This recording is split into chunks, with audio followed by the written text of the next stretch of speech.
While cleaning the house, the maid accidentally broke an antique teapot belonging to the homeowners, but when she nervously confessed to her cleaning company, her manager delivered both good news and bad news. The good news? The owners were on an extended vacation overseas and wouldn't be back for another 6 months. The bad news? The teapot she shattered was from China's Tang Dynasty, and it was worth a fortune. The moment she heard that, Lisa felt like lightning had struck her brain. As her eyes drifted toward the house keys on the table, an idea dark and tempting began to form. She flung open the doors of the luxurious villa, then sank into the homeowner's massive bed with a look of smug satisfaction, gazing at the designer clothes hanging in the closet, then back at her own reflection, tired, shabby, forgotten. She made a decision. She stripped off her rags, changed into something elegant, and tossed her old clothes into the fireplace. Just like that, Lisa transformed herself into the lady of the house.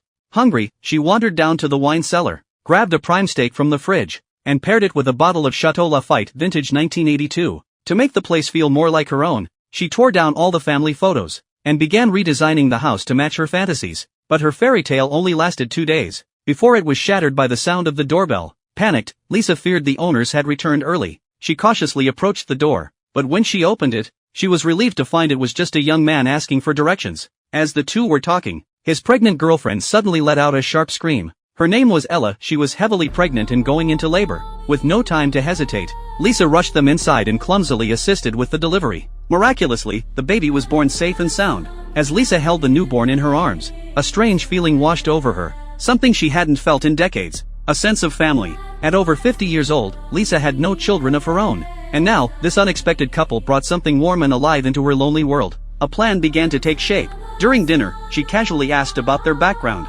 That's when she learned both of them were orphans, with no steady jobs, and barely able to make ends meet. Lisa's heart raced with excitement. Speaking in the tone of a generous homeowner, she offered them a place to stay, for as long as they needed. Overwhelmed with gratitude, Nick turned to his girlfriend, sharing the news with wide-eyed joy. They truly believed they had met a kind-hearted wealthy woman, a miracle in their time of need. They couldn't stop picturing their bright future. What they didn't realize was that their so-called rich lady wasn't a rich lady at all, just a fraud